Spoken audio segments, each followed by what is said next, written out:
নমস্কার বন্ধুরা, সুস্মিতার গল্পের আসরে আপনাদের স্বাগত। আশা করি আপনারা সকলেই ভালো আছেন। আমি আজকে পড়ে শোনাচ্ছি জরাসন্ধের লেখা একটি ছোট গল্প, পা। আশা করি গল্পটা আপনাদের খুবই ভালো লাগবে। যদি ভালো লাগে প্লিজ প্লিজ প্লিজ একটা লাইক অবশ্যই করতে ভুলবেন না। লাইক ও সাবস্ক্রাইবের জন্য আপনাদের অসংখ্য ধন্যবাদ। তো চলুন শুরু করি আজকের গল্প। জরাসন্ধের লেখা ছোট গল্প, পা। চমৎকার একটি গল্প, খুব ভালো লাগবে, হৃদয় ছোঁয়া গল্প।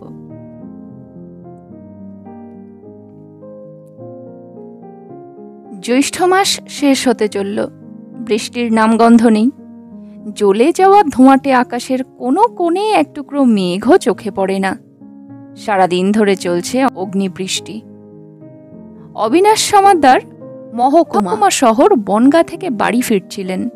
মোকদ্দমা ছিল, হালদারদের সঙ্গে জমির আইল নিয়ে বিরোধ। ৫-৬ বছরে একটু একটু করে প্রায় ১ হাত চওড়া জায়গা, লম্বায় প্রায় ৪০ হাতের কম নয়, তারা নিজেদের জমির সামিল করে নিয়েছে। অনেকবার প্রতিবাদ করেছেন সমাদ্দার, গ্রাহ্য করেনি। বাধ্য হয়ে মামলা দায়ের করতে হয়েছে। এই তো সবে শুরু, ফয়সলা হতে কতদিন লাগে কে জানে। এখন শুধু তারিখে তারিখে খরচান্ত। বেরিয়েছিলেন সূর্য উঠবার একটু পরেই। পাকা ৫-৬ ক্রোশ পথ। সূর্য এখন মাথার উপর। সামনে মস্ত বড় মাঠ, পাড়ি দিতে প্রায় ঘণ্টাখানেক তো লাগবেই।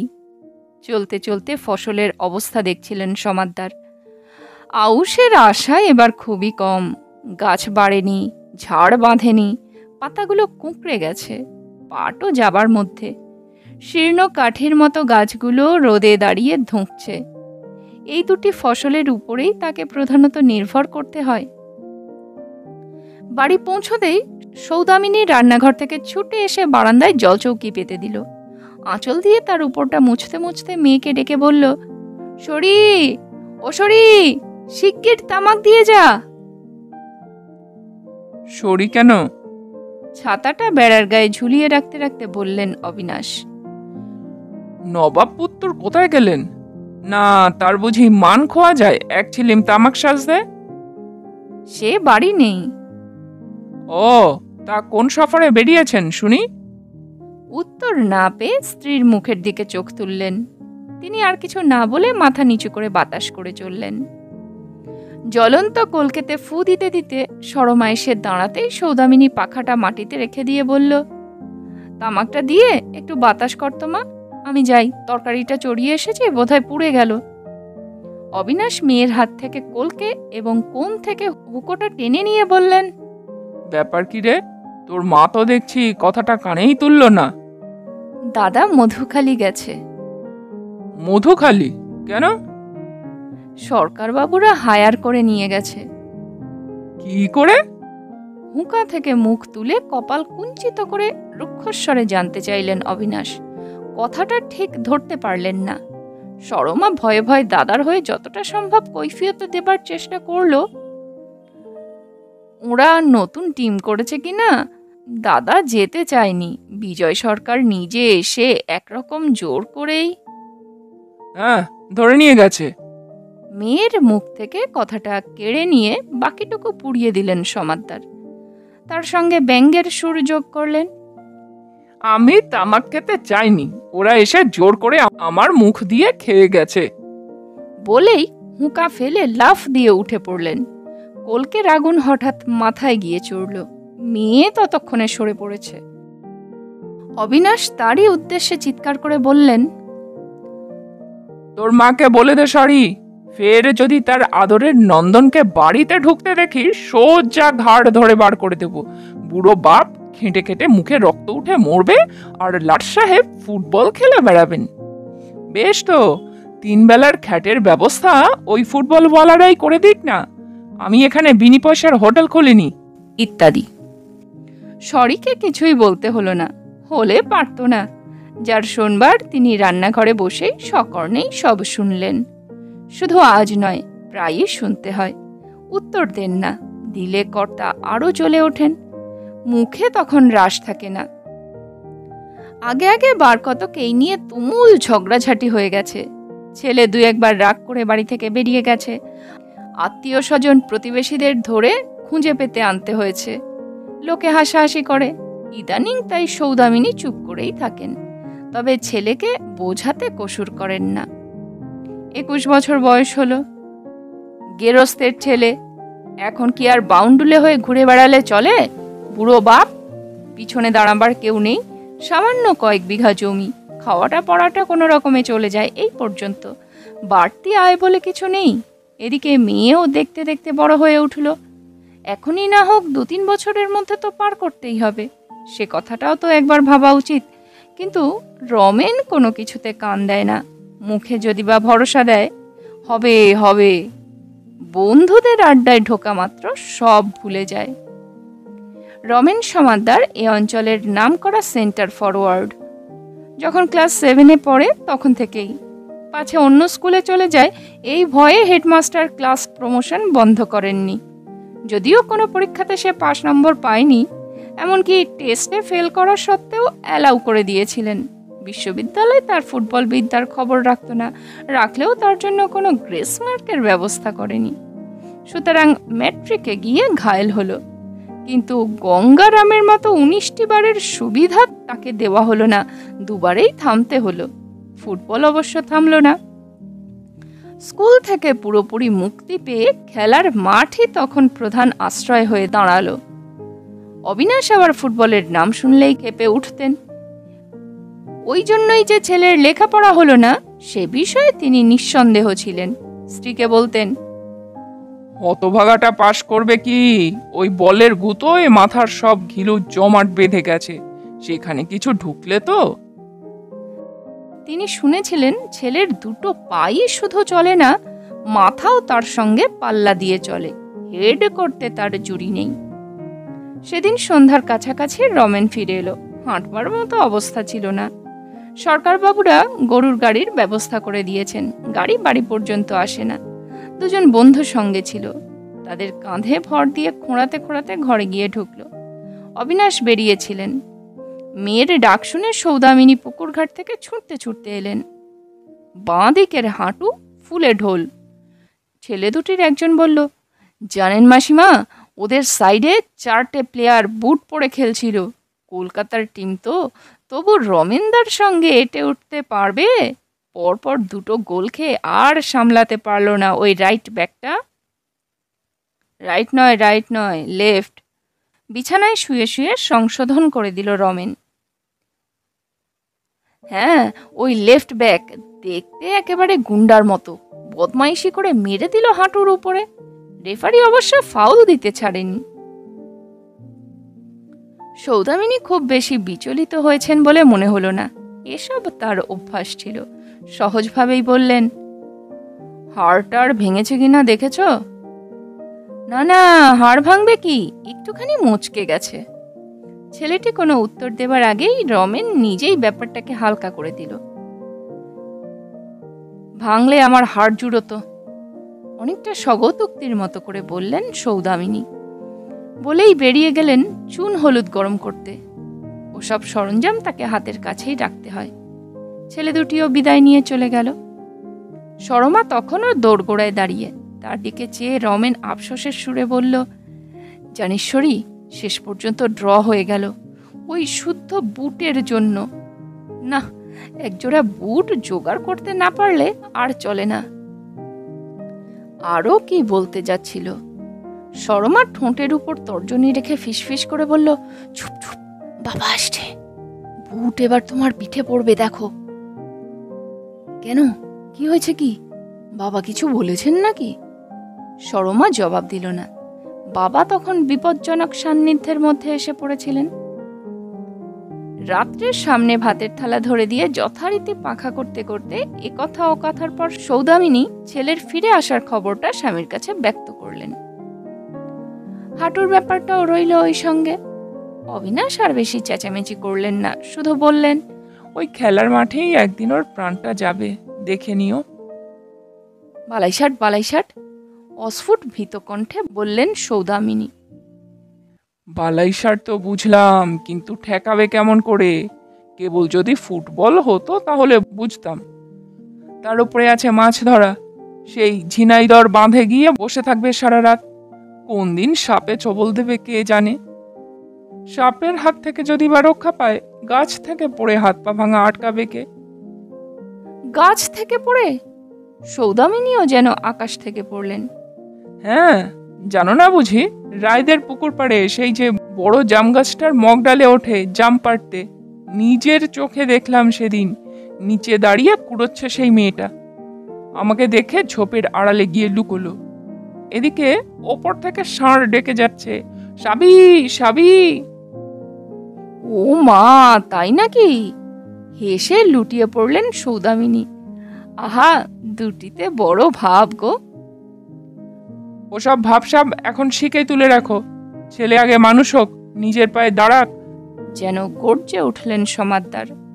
তারপর স্বর নামিয়ে বললেন, তবে এখানে পড়ে থাকলে কস্মিন কালেও তা হবে না, তাও আমি তোমায় বলে রাখলাম। কিন্তু যাবে কোথায়? তেমন তো কোনো চাকরি বাকরিও তো জুটছে না। কেন? এবারেও তো উকিলবাবু বললেন বড় ছেলে যশোর টাউনে ডাক্তার হয়ে বসেছে, নতুন বাসা করেছে। একটি ভালো ছেলে চাই, দুজনের মতো দুটো চাল ডাল ফুটিয়ে নেবে, সঙ্গে সঙ্গে কম্পাউন্ডারির কাজটাও শিখে নিতে পারবে। আমি কিছু বলিনি, বললে এখনই হয়ে যায় কাজটা। ওসব কি আর ও করতে চাইবে? এক গ্লাস জল নিজের হাতে গড়িয়ে খায়নি কোনোদিন। তবে থাক, ম্যাট্রিক ফেল করা বিদ্যে নিয়ে কোথাকার কোন লাট সাহেব হন দেখি একবার। কিন্তু নবাব নন্দনকে আর বেশি দিন বসিয়ে খাওয়ানো আমার দ্বারা হবে না, এও আমি তোমায় স্পষ্ট বলে দিচ্ছি। পায়ের ব্যথা পুরোপুরি ভালো হবার আগেই বর্ষা নামল। পল্লীগ্রামে ফুটবলের মরশুমও শেষ। সেদিক দিয়ে সৌদামিনী অনেকটা নিশ্চিন্ত হলেন, যদিও এরপরে শুরু হবে মাছ ধরার তোড়জোড়, এবং তাই নিয়ে নতুন অশান্তি। সে পর্বটা আরম্ভ হবার আগেই কর্তার মেজাজ একেবারে সপ্তমে গিয়ে চড়ল। কারণ অন্যত্র আউশ এবং পাট দুটো ফসলই এমন মার খেয়েছিল যে ভাতের অভাব না ঘটলেও অন্যান্য দিকে রীতিমতো অনটন দেখা দিল। স্বাভাবিকভাবেই তার জের গিয়ে পড়ল রমেনের উপর। টানাটানির সংসারে বয়ঃপ্রাপ্ত বেকার ছেলে চিরদিনই চক্ষুশূল। তবু যদি সে নিজের দায়িত্ব বোঝে, সে সম্বন্ধে সচেষ্ট হয়, কিছুটা হয়তো সহানুভূতির আশা করতে পারে। কিন্তু এ ছেলের যে গুণের অন্ত নেই। চিরটা কাল ঘরের খেয়ে বনের মোষ দাঁড়িয়ে এসেছে, আজ ঘর তার শোধ নিচ্ছে। উঠতে বসতে শুরু হয়েছে তাড়না। এতদিন সেটা আসতো শুধু বাপের কাছ থেকে, এখন যেন মাও তার সঙ্গে হাত মিলিয়েছেন। কথায় কথায় বেরিয়ে আসে অসন্তোষ, প্রতি কাজে ফুটে ওঠে অবহেলা। ছোট বোনটাও আর আগের মতো আমল দেয় না, তার কাছেও সে আজ অবাঞ্ছিত। প্রথমটা রাগে অভিমানে মনে মনে জ্বলে উঠেছিল রমেন। এ সংসারে সে একা, বাপ মা বোন কেউ তার আপন নয়, সবাই বোঝে শুধু নিজের স্বার্থ। এদের উপর তার কোনো কর্তব্য নেই, সে চলে যাবে যেদিকে দু চোখ যায়, আর কোনোদিনও ফিরে আসবে না। তারপর নিজেকে বুঝিয়ে শান্ত করল। এ বাড়িতে কেউ তাকে চায় না, কিন্তু একজন আছে কয়েকখানা বাড়ি পরেই, যে সমস্ত প্রাণ মন দিয়ে তাকে চায়। আর সেও কি তাকে চিরদিনের তরে ফেলে চলে যেতে পারবে? অসম্ভব। সে কথাটা তো সেদিনই হয়ে গেছে। সাবি বলছিল, রমেনদা, তুমি একটা চাকরি বাকরি করবে না? পেলে কি আর করি না, কিন্তু চাকরি দেয় কে? কেন, জ্যাঠামশাই তো তোমার কাছে তোমার কোথায় যেন কাজ ঠিক করেছেন। কে বললে? সরি বলছিল। আরে দূর, ও আবার একটা কাজ নাকি, ডাক্তারের কম্পাউন্ডার।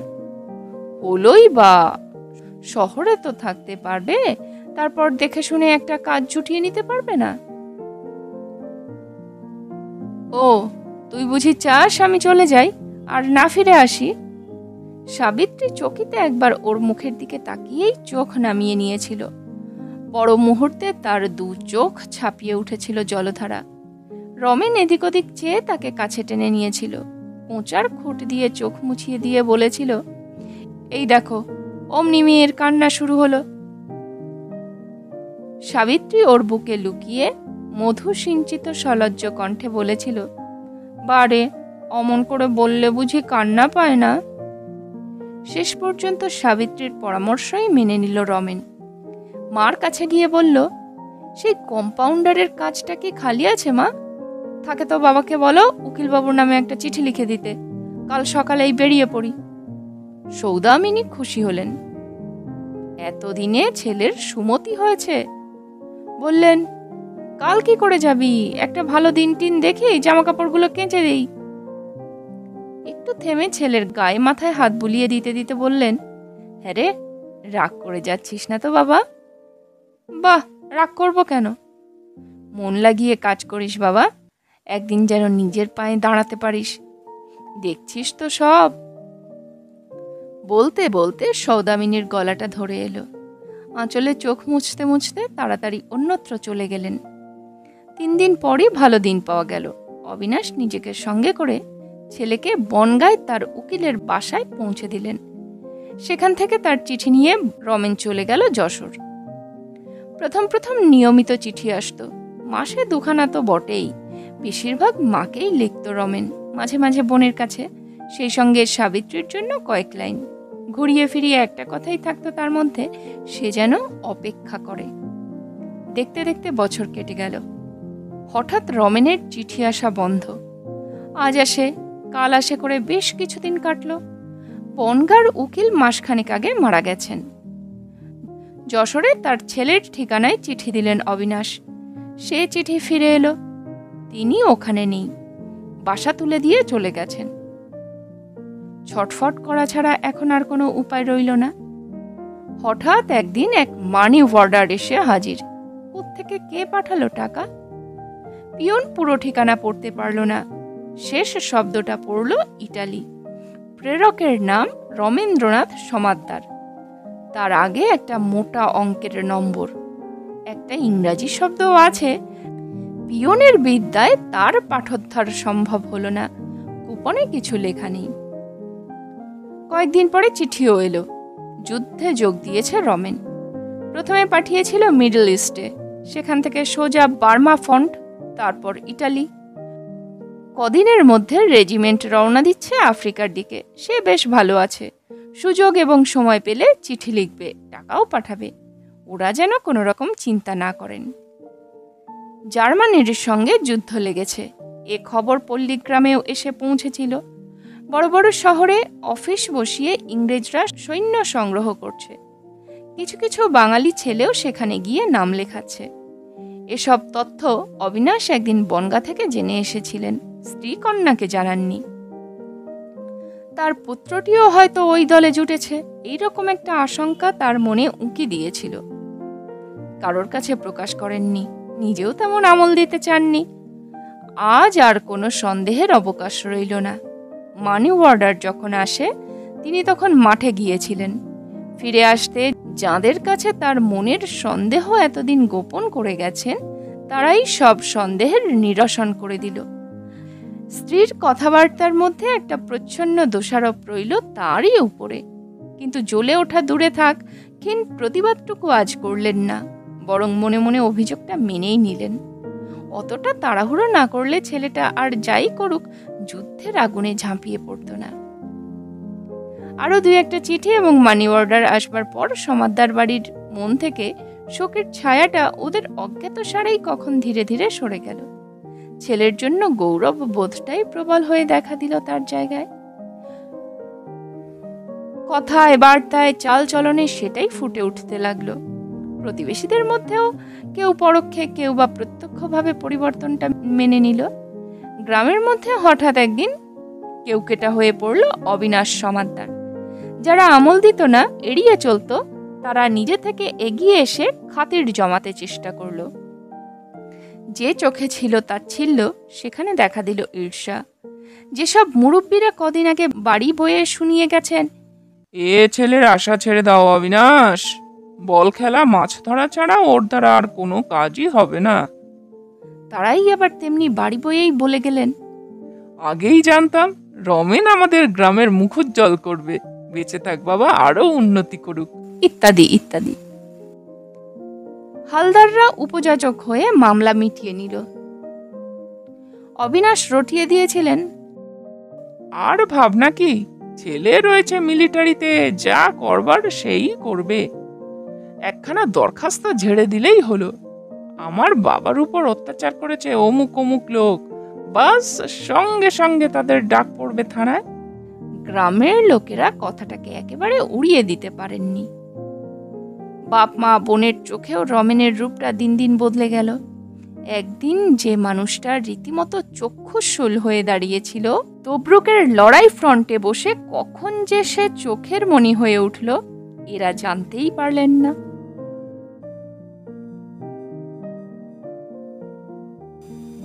অবিনাশ রটিয়ে দিয়েছিল, আর ভাবনা কি, ছেলে রয়েছে মিলিটারিতে, যা করবে সেই করবে। একখানা দরখাস্ত ঝেড়ে দিলেই হবে, আমার বাবার উপরে অত্যাচার করছে অমুক অমুক লোক, বাস সঙ্গে সঙ্গে তাদের ডাক পড়বে থানায়। গ্রামের লোকেরা কথাটাকে একেবারে উড়িয়ে দিতে পারেনি। বাপ মা বোনের চোখে রমেনের রূপটাও দিন দিন বদলে গেল। একদিন যে রীতিমতো চক্ষুশূল হয়ে দাঁড়িয়েছিল, তবরুকের লড়াই ফ্রন্টে বসে কখন যে সে চোখের মণি হয়ে উঠল, এরা জানতেই পারলেন না।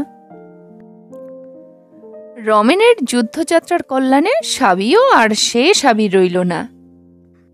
সমাদদার বাড়ির ওই বাজে ছেলেটার সঙ্গে অতটা মাখামাখি রায়বাড়ির কর্তাগিন্নি কখনো পছন্দ করেননি। এই নিয়ে নিজেদের মেয়ের উপর বেশ এক হাত নিতে ছাড়তেন না। উঠতে বসতে কড়া শাসন, তার সঙ্গে ছিল সমবয়সীদের ঠোঁট বাঁকানো, গিন্নিবান্নিদের ছি ছি ছি। সকলের কাছে নিতান্ত অপরাধী হয়ে থাকতে হতো মেয়েটাকে। হঠাৎ একদিন চাকা ঘুরে গেল। সাবিত্রী এখন যেদিকে তাকায় খুশি মুখ। আরেকজনের গৌরবের আলো এসে পড়েছে তার উপরে, তারই গরবে সে গরবিনী। রায়গিন্নি কোনোদিন সমাদদার বাড়ির উঠোনে পা দেননি। সে অভাবনীয় ঘটনাও ঘটল। শুধু পদার্পণ নয়, অদূর ভবিষ্যতে দুবাড়ির মধ্যে একটি মধুর সম্পর্ক স্থাপনের প্রস্তাবনাও সেই সঙ্গে করে রাখলেন।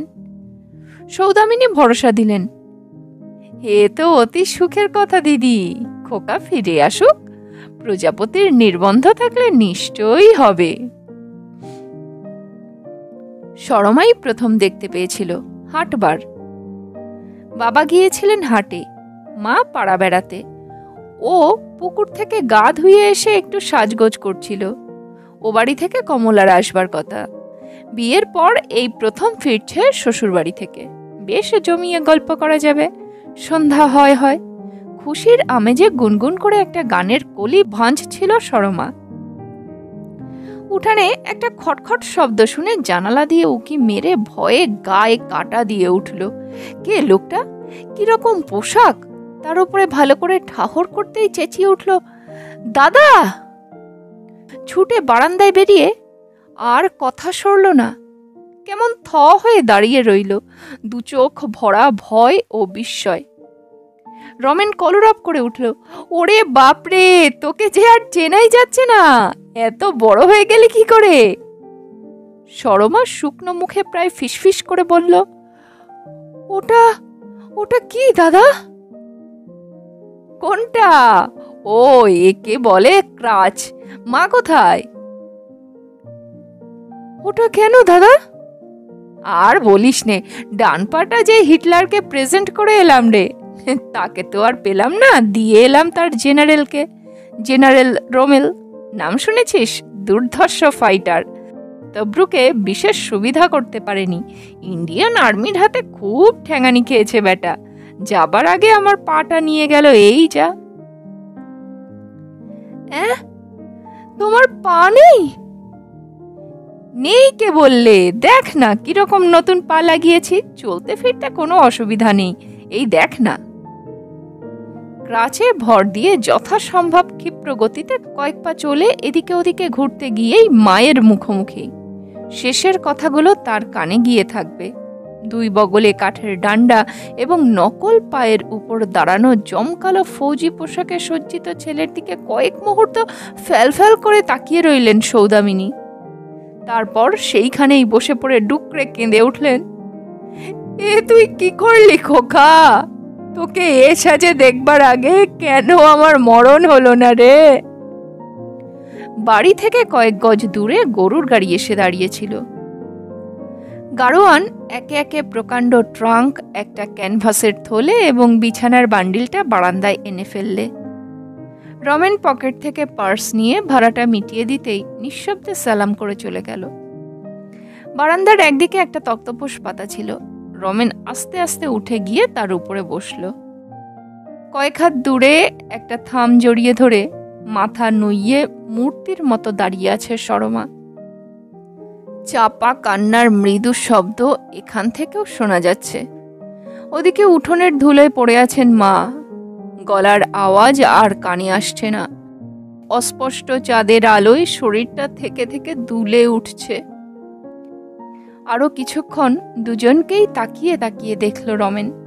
তারপর বিরক্তির সুরে বলে উঠল বোনকে উদ্দেশ্য করে, কি হলো, তোরা কি সারা রাত ধরে ফ্যাঁচ ফ্যাঁচ করবি না খেতে টেতে কিছু দিবি? কথাটা কানে যেতেই তড়িৎ পৃষ্ঠের মতো উঠে পড়লেন সৌদামিনী এবং তাড়াতাড়ি রান্নাঘরের দিকে ছুটে গেলেন। সেখান থেকেই মেয়েকে ডাকলেন, সরমা। সরমা সাড়া দিয়ে আঁচলে চোখ মুছতে মুছতে চলে গেল এবং একটু পরেই ফিরে এলো, এক হাতে একটা ঘটি, আরেক হাতে জলের বালতি। সেদিকে চেয়ে রমেন ধমকে উঠল, এ কি, তোকে আবার কে জল টানাটানি করতে বলল? আমি বুঝি আর কুয়োর পাড়ে যেতে পারতাম না? সরমা বালতিটা বারান্দার কোণে রেখে ধরা ধরা গলায় বলল, মুখ হাত ধুয়ে নাও দাদা, মা এক্ষুনি খাবার নিয়ে আসছেন। নিয়ে আসতে হবে না, আমি রান্নাঘরে গিয়ে খাবো। বেশ, তাই খেও, জামা কাপড় ছাড়বে না? একটা কাপড় তো দিবি, তবেই তো ছাড়বো। ধুতি ফুতি আমার কাছে কিছু নেই।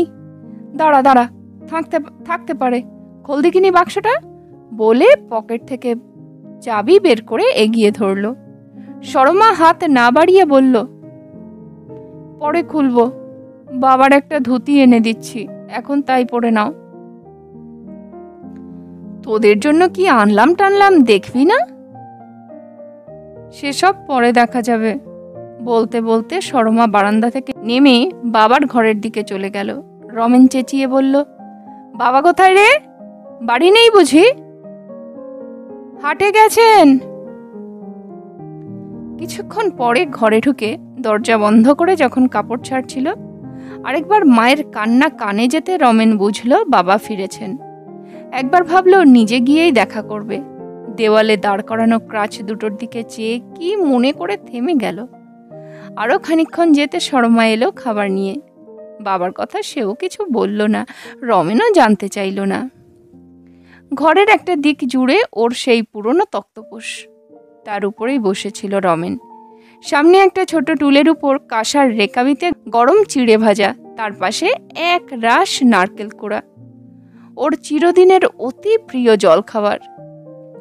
মায়ের মনে আছে। খেতে খেতে সেই কথাই ভাবছিল। বড় একটা গ্রাস মুখে পুরে বলল, জানিশ্বরী, সেই আফ্রিকার জঙ্গলে বসে অন্ধকারে ভেড়ার ঠ্যাং চিবোতে চিবোতে মনটা খালি চিড়ে ভাজা করতো রে। কতকাল পরে খেলাম, এর সঙ্গে যদি এক কাপ চা হতো। চা তো নেই দাদা। আছে আছে, একটা বেশ বড় প্যাকেট নিয়ে এসেছি, ওই হ্যাভার্স একটা খোল দেখি। কি খুলবো? আরে বাঙাল, ওই থলেটা। আমি বাঙাল, আর তুমি কি? আমি সোলজার, যার কোনো জাত নেই, গোষ্ঠী নেই, ধর্ম নেই, আছে শুধু দেশ। বিদ্যুৎ চমকের মতো সরমার চোখের উপর ভেসে উঠল দেওয়ালে হেলান দেওয়া ওই দুটো কাঠের দণ্ড। সেই দিকে চেয়ে স্তব্ধ হয়ে দাঁড়িয়ে রইল। রমেন তাড়া দিয়ে উঠল, কি ভাবছিস? খোল খোল। আচ্ছা, ওটা বরং আমার কাছে সরিয়ে দে, আমি খুলছি, তুই ওই বাক্সটা খোল। দাদার হাত থেকে চাবি নিয়ে যন্ত্রচালিতের মতো ধীরে ধীরে এগিয়ে গিয়ে সরমা ট্রাঙ্কের তালাটা খুলে ফেলল। রমেন বলল, বাদিকে হাত ডুবিয়ে দে, একটা পিচবোর্ডের বাক্স পাবি, নিয়ে আয়। লাল রঙের ঝকঝকে বাক্সটা হাতে করতেই সরমার বুকের ভিতরটা কেঁপে উঠল। কোনো রকমে নিয়ে গেল দাদার কাছে। রমেন তার ভিতর থেকে বের করলো একটি পাথর বসানো নেকলেস। হ্যারিকেনের মৃদু আলোতেও ঝলমল করে উঠল। হাসি মুখে হাত বাড়িয়ে বোনের গলার কাছটিতে ধরে বলল, কেমন হয়েছে? বাহ, চমৎকার মানিয়েছে, দেখ, নে নে পর পর। সরমা আর নিজেকে ধরে রাখতে পারল না, মাথাটা ঘন ঘন ঝাঁকানি দিয়ে উচ্ছ্বসিত কান্নায় ভেঙে পড়ল দাদার কোলের উপরে। অবিনাশ রান্নাঘরের সামনে বাজারের থলে নামিয়ে দিয়ে সেই যে নিজের ঘরে গিয়ে ঢুকলেন, আর বেরোলেন না। রান্না হলে মেয়ে যখন ডাকতে গেল, বললেন, খিদে নেই মা, আজ আর কিছু খাবো না। তোদের খাওয়া হলে আমার এই কলকেটায় একটু আগুন দিয়ে যাস মা। রমেনের ভাতের থালা সরমাই নিয়ে এলো তার ঘরে। সে আর রান্নাঘরে যাবার কথা তুলল না, নিঃশব্দে খেয়ে নিয়ে সকাল সকাল শুয়ে পড়ল। মনটা কেমন অসাড় হয়ে পড়েছিল, সেই সঙ্গে দেহটাও। দরজা বন্ধ করবার মতো জোর খুঁজে পাচ্ছিল না। সেই ঘর, সেই পুরনো দিনের পরিচিত শয্যা, যার জন্য এত কাল ধরে মন তৃষিত হয়েছিল, তার উপরে পথশ্রমের ক্লান্তি, তৃপ্তিময় আহার, মায়ের বোনের যত্ন, আদর, স্নেহ, সবই তো সুখনিদ্রার অনুকূল, তবু ঘুম এলো না। বারংবার শুধু একটা কথাই ঘুরে ফিরে উঠতে লাগলো মনের কোণে। একদিন এ বাড়িতে সে ছিল অবাঞ্ছিত। অভাব, অনটন এদের স্নেহের উৎসটাকেও বোধহয় শুকিয়ে ফেলেছিল। আজ আবার সেখানে নতুন জোয়ার জেগে উঠেছে। তার মধ্যে বসেও মনে হচ্ছে এখানে সে চির অপরিচিত। যে পাটাকে সে তবরুকের কোনো আর্মি হাসপাতালে ফেলে এসেছে, সেই আজ এদের চোখে বড় হয়ে দেখা দিল, আর তার আড়ালে সে চাপা পড়ে গেছে। একটু বোধহয় তন্দ্রা মতো এসেছিল, হঠাৎ ভেঙে গেল। ঘরময় জ্যোৎস্না, সেই আলোতে দেখা গেল মা দাঁড়িয়ে আছেন। অপলক করুণ চোখ দুটি তারই দিকে একাগ্র, যেন চিনতে কষ্ট হচ্ছে। রমেন জানতে দিল না সে জেগে আছে। চোখের পাতা দুটি একটুখানি মেলে নিঃসাড়ে পড়ে রইল। মা আর একটু কাছে সরে এলেন, আরও কিছুক্ষণ যেন খুঁটিয়ে খুঁটিয়ে দেখলেন মাথার চুল থেকে পায়ের নখ পর্যন্ত। রমেন চিত হয়ে শুয়েছিল, একটা পাতলা চাদরে পা থেকে গলা পর্যন্ত ঢাকা দেওয়া। তবু যে পাটা উড়ুর নিচে নেমে হঠাৎ শেষ হয়ে গেছে, তার সেই ভীষণ শূন্যতা সুস্পষ্ট লক্ষ্য করা যায়। সেই দিকেই চেয়ে রইলেন অনেকক্ষণ, তারপর চোখে আঁচল চাপা দিয়ে তাড়াতাড়ি সরে গেলেন। লোহার পাটা টুলের উপর পড়েছিল, তাতে একবার হাত দিয়েই চমকে উঠে হাতটা সরিয়ে নিলেন। দেওয়ালের গায়ে ক্রাচ দুটো দেখলেন, তারপর দরজাটা সন্তর্পণে ভেজিয়ে দিয়ে নিঃশব্দে বেরিয়ে গেলেন। এ বাড়ি থেকে কেউ বলেনি, তবু কি করে খবরটা রটে গেল? রমেনের আড্ডার কোনো বন্ধুই জানতে পেরেছিল সকলের আগে। সে জানালো আরেকজনকে। সকাল হতেই 7-8 জনের একটা দল হই হই করতে এসে হাজির। বাড়ির বাইরে থেকেই হাঁক ডাক, কই রে রমেন, কোথায় গেলি? লড়াই করতে গিয়ে কোণে বউ হয়ে গেলি নাকি রে? সকাল থেকে ঘরের মধ্যে লুকিয়ে বসে আছিস, ব্যাপার কি? ও রমেনদা! রমেন বসেছিল বারান্দার সেই তক্তপোষের উপর। সেখান থেকেই চেঁচিয়ে সাড়া দিল, এই যে এতক্ষণে বুঝি বাবুদের ঘুম ভাঙলো? হতভাগার দল, এদিকে আয় একবার, দেখাচ্ছি মজা। ততক্ষণে ওরা উঠোনে এসে পড়েছে। একজন বলতে বলতে আসছিল, একেই বলে ফুটবলের নেশা। লড়াই ফড়াই ফেলে ঠিক সিজনের মুখটাতে এসে হাজির হয়েছে। সেই সূত্র ধরে আরেকজন বলে উঠল, এবার কিন্তু বুঝলে রমেনদা? হঠাৎ নজরে পড়ে গেল পায়ের দিকে, থমকে থেমে গেল। তার দৃষ্টি অনুসরণ করে বাকি চোখগুলো ওই এক জায়গায় গিয়ে আটকে রইল। এতগুলো মানুষ যেন এক মুহূর্তে পাথর হয়ে গেছে। রমেন হেসে উঠল, কি রে, সব বোবা হয়ে গেলি নাকি? একটা পাই না হয় নেই, মানুষটা তো আছে, আর পা নেই বা বলি কেন? এমন দিব্যি একটা লোহার পা তোদের পছন্দ হলো না? কারোর মুখে কোনো সাড়া নেই, সব ছবির মতো নিস্পন্দ। রমেনের নিজের মুখের হাসিটাও যেন তাকে ব্যঙ্গই করে উঠল। সুধীর ওদের মধ্যে সকলের চেয়ে বয়সে বড়। ধীরে ধীরে এগিয়ে বারান্দার মাটির মেঝেতেই বসে পড়ল। আহা, ওখানে কেন সুধীরদা? রমেন একটু সরে গিয়ে জায়গা করে দিল। এখানে এসে বসো। আর তোরাই বা দাঁড়িয়ে রইলি কেন? ওপরে এসে বস না। আর কেউ সাড়া দিল না। সুধীর বলল, থাক, তোকে ব্যস্ত হতে হবে না। এ সর্বনাশ কবে হলো কিছুই তো জানাসনি। মেসোমশাই মাসিমার কাছেও তো বোধ হয়। না, তাদেরও জানায়নি। হঠাৎ এসে সবাইকে চমকে দেব মনে করেছিলাম। কিরকম করে হলো জানো? সে এক মজার ব্যাপার। আফ্রিকা ফ্রন্টে কারেন্ট অবরোধের সময় অন্ধকার রাত্রে ঝোপ জঙ্গলের ভিতর দিয়ে যখন হাত বোমা নিয়ে হামাগুড়ি দিয়ে এগিয়ে যাচ্ছি শত্রুর ছাউনির দিকে, একা নয়, একটা গোটা লাটুন। তখন হঠাৎ কোথা থেকে কেমন করে একটা রাইফেলের গুলি এসে পায়ে বিঁধল। আর তিনি দয়া করে রয়ে গেলেন পায়ের মধ্যে, শ্রীচরণ ছাড়লেন না। তারই একটা বেশ রসালো বর্ণনা দিল রমেন। তার 3 দিন পরে হাসপাতালে গুলির সঙ্গে গোটা পাটাকেই বাদ দিতে গিয়ে ডাক্তার রহস্যচ্ছলে বলেছিলেন, what else can you accept from an enemy bullet? তুমি দিলে প্রোটেকশন, তার বদলে তোমার পা নিয়ে ছাড়ল। সাহেব ডাক্তারের বলবার ভঙ্গি, ভাষা এবং উচ্চারণ নকল করে রমেন তার শ্রোতাদের কাছে ব্যাপারটাকে যথেষ্ট মজাদার করে তোলবার চেষ্টা করল। কিন্তু তাদের শুকনো চোখে মুখে বেদনা ও ত্রাস ছাড়া আর কোনো কিছুর আভাস পর্যন্ত ফুটে উঠল না। ঠিক সেই মুহূর্তে অন্দরের দিক থেকে ভেসে এলো মায়ের কান্না। বোধহয় পাড়ার মেয়েরা দল বেঁধে সহানুভূতি জানাতে এসেছে। রমেন চুপ করে গেল। বন্ধুরাও সেই ফাঁকে নিঃশব্দে মাথা নিচু করে ধীরে ধীরে বেরিয়ে গেল। বেলা পড়তেই রমেন নকল পাটা লাগিয়ে ক্রাচে ভর করে বেরিয়ে পড়ল। সেই চিরদিনের চেনা পথ। পাড়ার ছেলেমেয়েরা কলরব করে খেলা করছিল। ওকে দেখতে পেয়েই হঠাৎ চুপ করে গেল। আগেকার দিনে ছুটে এসে ধরতো, রমেনদা, ওই বেদছোপের মধ্যে এত বড় একটা বোলতার চাক হয়েছে, পেড়ে দাও না। পেড়ে দেবে? টুনিদের গাছ থেকে 2টো জামরুল পেড়ে দেবে রমেনদা? রমেন কাকা, একটা রাক্ষসের গল্প বলো না। এমনি ধারা অজস্র আবদারে অস্থির করে তুলত। আজ যে যেখানে ছিল দাঁড়িয়ে রইল, যেন নিতান্ত অচেনা একটা ভয়াবহ লোক চলে যাচ্ছে তাদের সম্মুখ দিয়ে। রমেন 2-1জনের নাম ধরে ডাকল। কেউ কাছে এলো না। কেমন আছিস? এর উত্তরে কেউ কেউ শুধু ঘাড়টা একটু কাত করল কলের পুতুলের মতো। রমেন সোজা গিয়ে পড়ল রায়বাড়ির সামনে।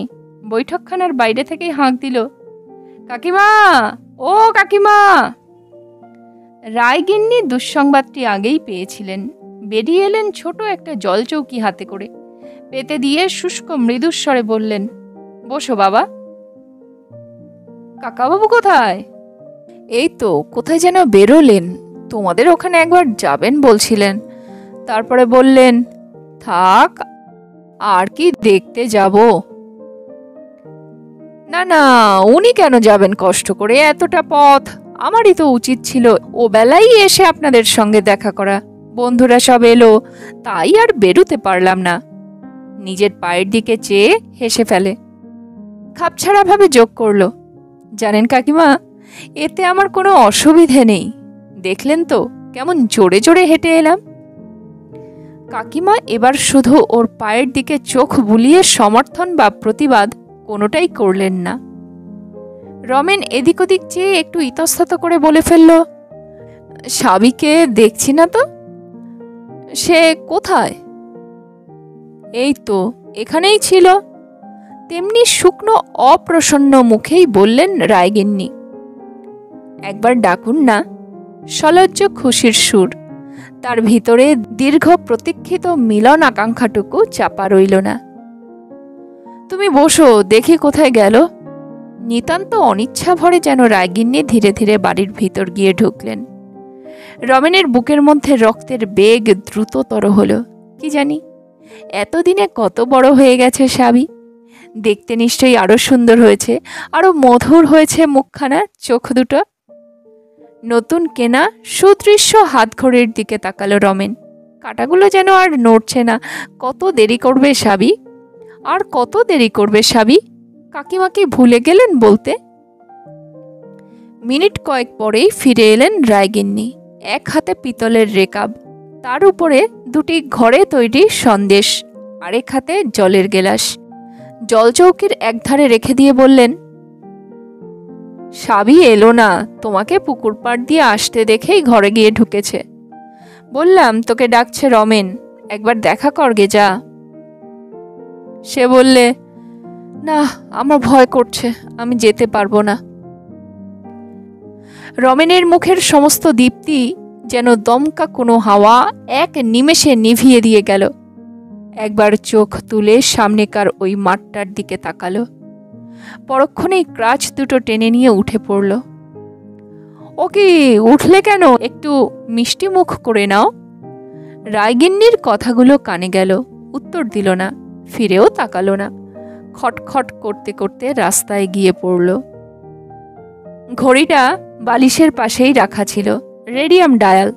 ঘরে আলো না থাকলেও সময়টা দেখা গেল, রাত 12:10। রমেন তাড়াতাড়ি উঠে পড়ল। কালকের মতোই দক্ষিণের জানালা দিয়ে জ্যোৎস্না এসে পড়ছিল। পোশাকটা চাপিয়ে 2-4টে জিনিস পকেটে পুরে নেওয়া, সেই আলোতেই করা গেল। নিঃশব্দে দরজা খুলে ক্রাচে যতটা সম্ভব শব্দ না করে উঠোনটুকু পার হতে হলো। রাস্তায় পড়ার সঙ্গে সঙ্গে জোরে পা চালিয়ে দিল। পুরো 10-12 মাইল পথ পেরিয়ে তবে রেল স্টেশন, যেমন করেই হোক ভোর ভোর থাকতে থাকতে পৌঁছতেই হবে। তার কিছু পরেই একটা গাড়ি আছে। রমেনের মনে পড়ল, কয়েক বছর আগে এই পথ দিয়ে যখন সে বিদেশ যাত্রা করছিল, এমন চোরের মতো করে লুকিয়ে যেতে হয়নি। সেই দিন সেই যাওয়াটা সকলেই চেয়েছিল। এখানে যারা তার আপনজন, বাবা, মা, বোন, প্রিয়া ও বন্ধুরা, আজ কেউ তাকে চায় না। তাই তাকে যেতে হচ্ছে। কোথায় সে জানে না। এমন দেশ, এমন জায়গা যেখানে তার এই পায়ের দিকে চেয়ে কেউ কাঁদবে না, বড় বড় নিঃশ্বাস ফেলবে না, ভয় পাবে না।